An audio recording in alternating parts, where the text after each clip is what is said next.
Central Federation Calendar, Rotation 155, Year 1011. The digital file for the FDS Protector was still on my desk, a persistent, low-grade annoyance.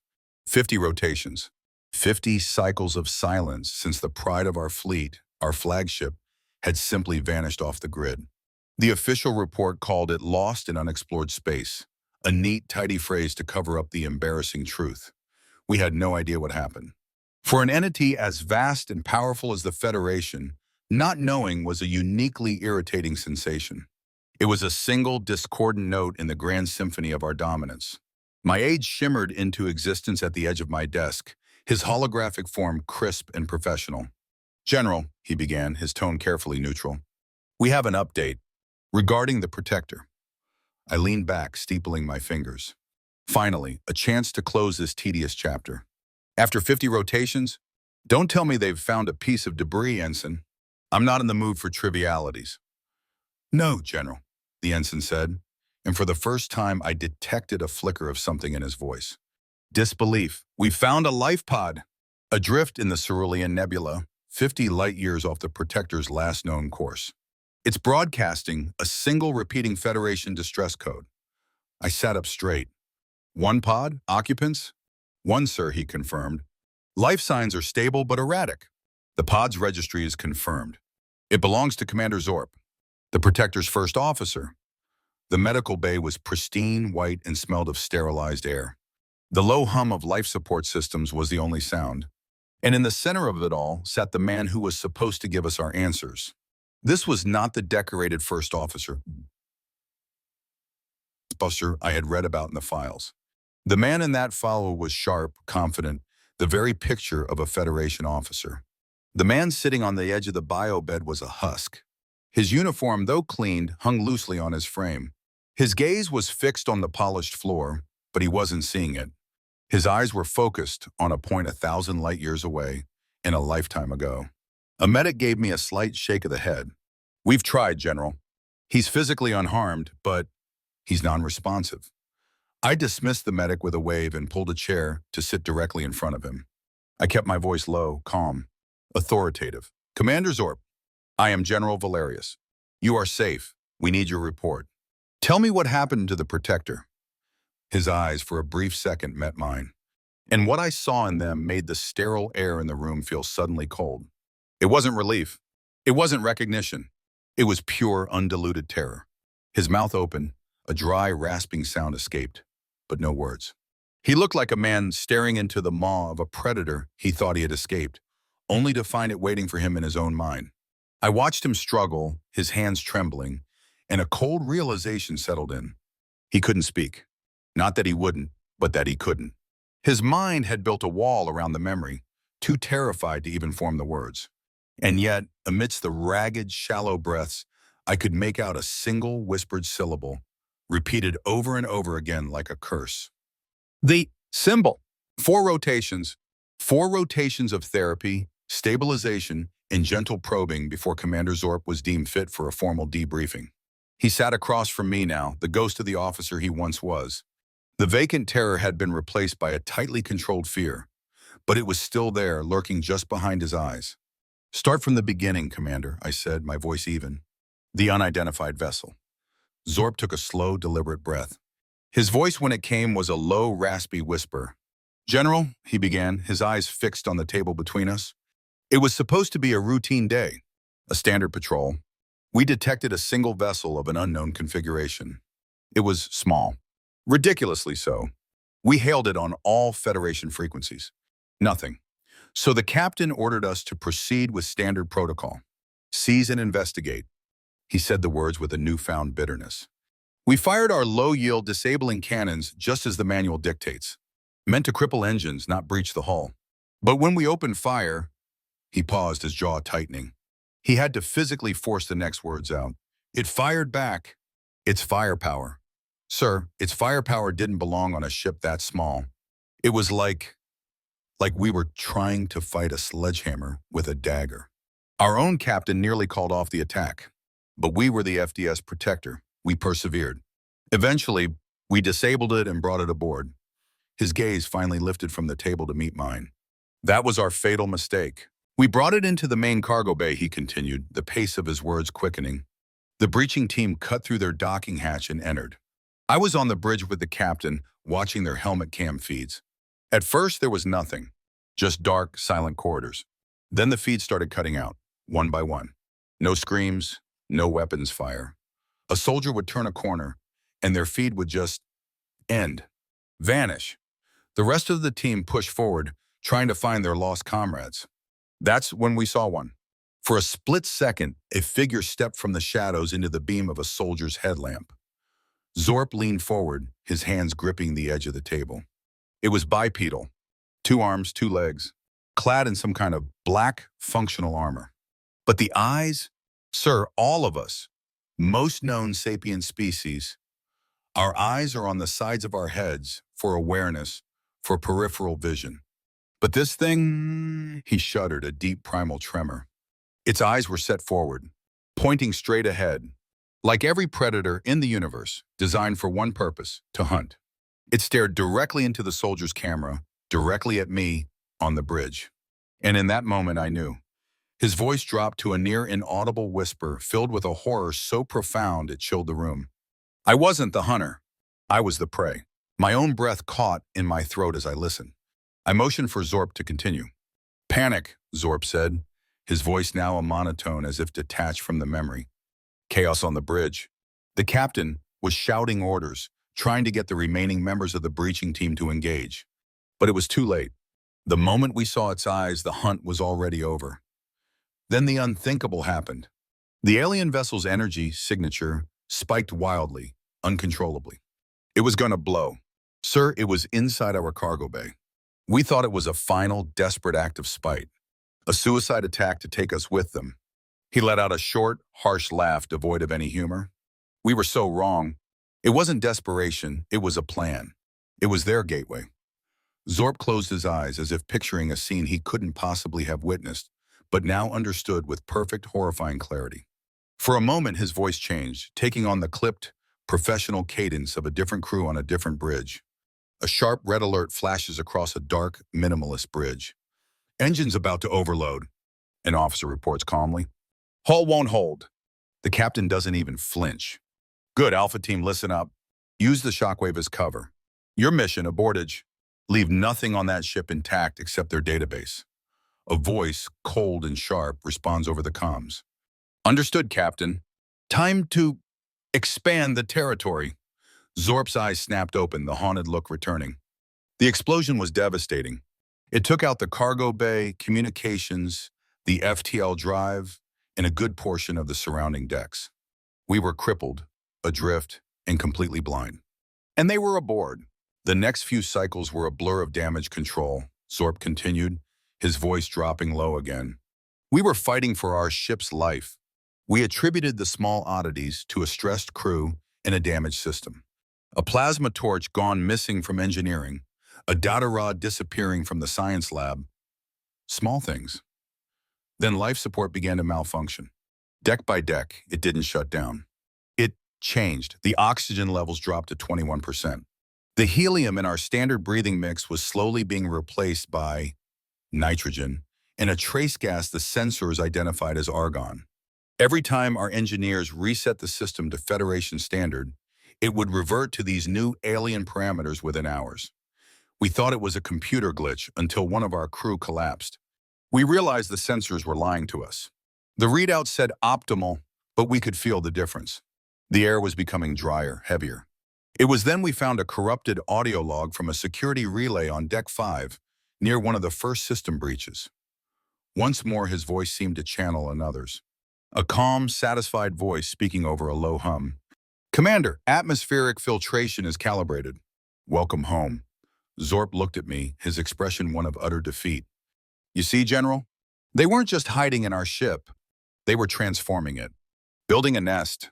And while we were chasing ghosts in the ventilation system, they were in our computer core, feasting on our entire civilization's knowledge. Every star chart, every fleet schematic, every cultural index, every classified secret the Protector held, all of it downloaded and routed to a hidden terminal on Deck 5. My blood ran cold. A crippled ship, an atmosphere turning toxic and an enemy that now knew everything about us. I had to force the question from my own lips. What did the captain do, Commander? Zorp's gaze was distant, lost in the corridors of his memory. He finally realized the Protector was no longer our ship. It was a tomb. His final order was, abandon ship.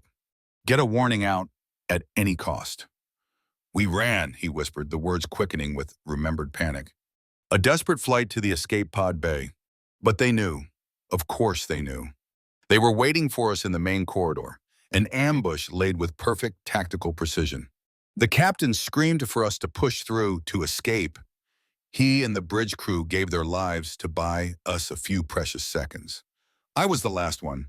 I made it to my pod, the hatch cycling open. A flash of hope in the middle of the nightmare. I threw myself inside. He stopped. A violent shudder racked his body, and a hand grabbed me. It pulled me back out as if I weighed nothing. I was slammed against the bulkhead, my head ringing, and I was staring into its face, into those predator eyes. I thought it was over, but it didn't attack. It just held me there, pinned.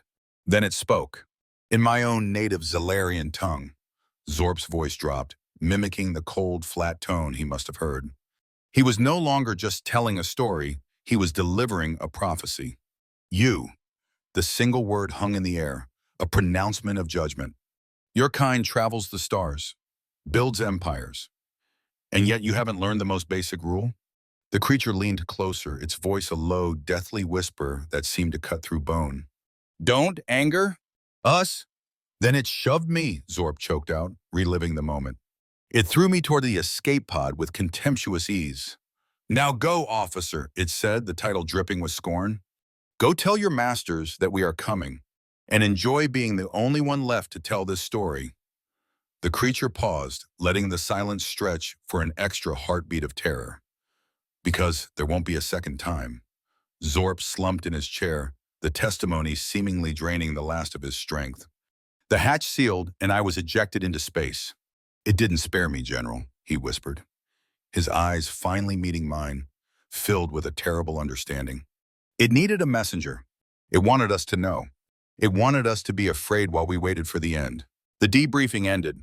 I dismissed the recording technician and sent Commander Zorp to the medical bay under heavy guard, not to keep him in, but to keep the truth of his story from getting out. I sat alone in the sterile room for what felt like an eternity, the commander's final words echoing in the silence. It wanted us to be afraid while we waited for the end. My blood ran cold. For centuries, the Federation's power had been absolute. Our expansion was cloaked in the language of mutual prosperity and protection, but it was built on a foundation of unassailable strength. The Seize and Investigate protocol was a cornerstone of that strength. We considered it our right a necessary, if sometimes unpleasant, tool to maintain our security and technological superiority. I had defended it myself at the Academy all those years ago. Now I saw it for what it truly was, the breathtaking arrogance of a power that had never met its equal. Zorp's testimony wasn't just the story of a lost ship. It was the story of a fatal miscalculation. We hadn't just prodded a sleeping giant. We had stormed its home, killed its young, and then, in an act of supreme idiocy, we had given it a detailed manual in how to dismantle our entire civilization. We had armed our own executioner and politely handed him our head. My report to High Command was unprecedented. I bypassed all normal channels, sending a Priority 1 dispatch directly to the Admiralty.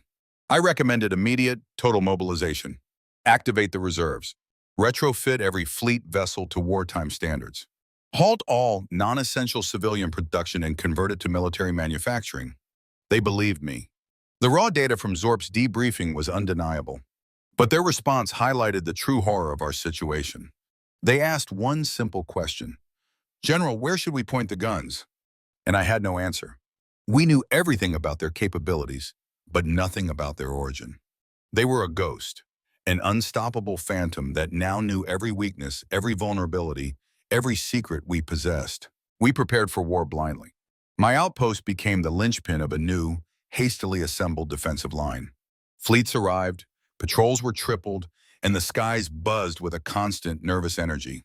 We were a fortress bristling with weapons, all of them pointed at an empty expanse of space. But they didn't come. The first rotation passed in a state of high alert that frayed the nerves of every officer on the station. The second rotation passed, and the silence began to feel heavy, oppressive. It was a tactical silence designed to let our fear and paranoia do their work for them. By the third rotation, a new, more insidious enemy began to creep into the ranks: doubt. Had we overreacted? Was Zorp's story just the terrified rambling of a broken mind? I saw it in the faces of my subordinates. A slight relaxation in their posture. A slow return to routine. The immediate threat was fading, replaced by the dull grind of waiting for something that might never arrive. Even I had started to allow a sliver of hope to pierce the dread. Perhaps their message was just a warning after all. Perhaps they had demonstrated their strength and were now content to be left alone. It was the end of my shift on the third day of the third rotation. The first moment in a very long time I had felt something remotely close to peace.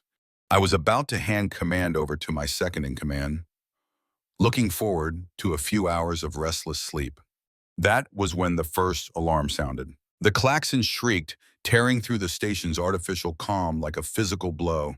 Red emergency lights flooded the quarters, painting every surface in a pulsating, ominous glow. My blood turned to ice. "Report!" I barked into the command terminal. My earlier fatigue vanished, replaced by a cold, sharp dread. "Sir, multiple unidentified vessels detected on long-range scanners." Ensign Lyra's voice crackled over the comms, strained with panic. "Bearing 279 or Mark 45. Closing fast. Configuration? Unknown, General. Nothing in our databases matches. They're unlike anything we've ever encountered." 12 blips materialized on the main tactical display, burning like malevolent stars against the blackness of space. 12 vessels moving with the speed and coordinated precision that spoke of a terrifying efficiency. They were heading directly for our outpost. "Hail them, all frequencies." Silence. Only the insistent blare of the alarms and the frantic tapping of my crew filled the tense moments. "Sir," another voice. The communications officer, his face pale and drawn, cut through the din. "We're getting no response. It's as if they don't even acknowledge our existence."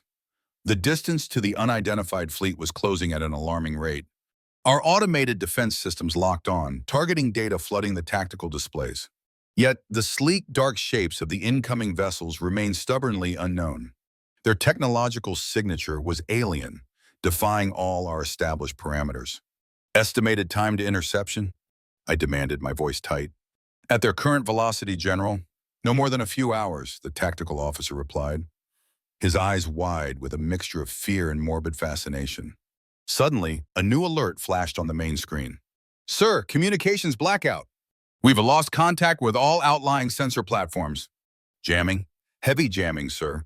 They've effectively cut us off from the rest of the Federation."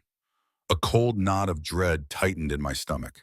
Isolated, blind, and facing an unknown enemy that moved with terrifying purpose. Just as the weight of our isolation began to settle, Ensign Lyra's voice, laced with a fresh wave of horror, echoed through the command center. "General, we have a visual lock on one of the lead vessels. Automated systems are attempting to identify—" "Wait." Her fingers flew across her console. The main view screen flickered, and then there it was. Etched on the hull of the approaching vessel, stark white against a matte black surface, was a symbol. It was simple, almost crude in its design, but it struck me with the force of a physical blow. A circle bisected by a horizontal line. Above the line, a smaller circle. Below, two lines angled downwards like crude representations of limbs. The symbol that had haunted Zorp's nightmares. The symbol he had drawn for us. The only concrete link we had to the creatures that had decimated the Protector. It wasn't on just one ship.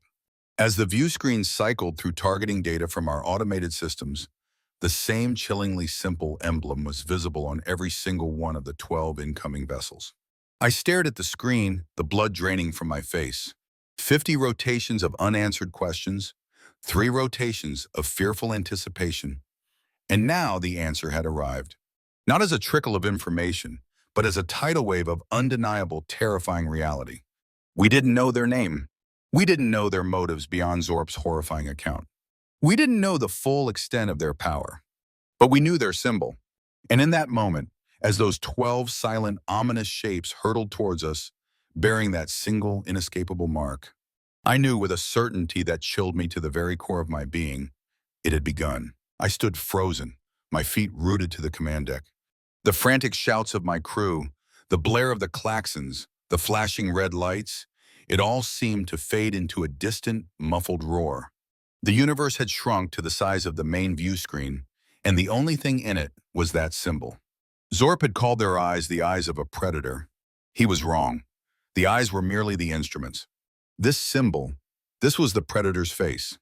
It was the calling card of a power that didn't need to announce itself with threats or broadcasts. It announced itself with silence, with speed, and with the utter certainty of the doom it was about to deliver. We had committed the ultimate sin of the powerful. We had assumed we were the only ones. "Sir?" My second in command was at my elbow, his voice tight with desperation. "Sir, what are your orders?" Orders? I looked at the 12 ships, each a sentence of death. I thought of the stolen database, of an enemy that knew every shield frequency, every command code, every tactical weakness we possessed. What orders could I possibly give? Defend against what? A force that had already outmaneuvered us before we even knew we were at war? Attack? That was suicide. For the first time in my long and decorated career, I, a general of the Grand Federation fleet, had no orders to give. I could only stare at the symbol of our extinction and wait.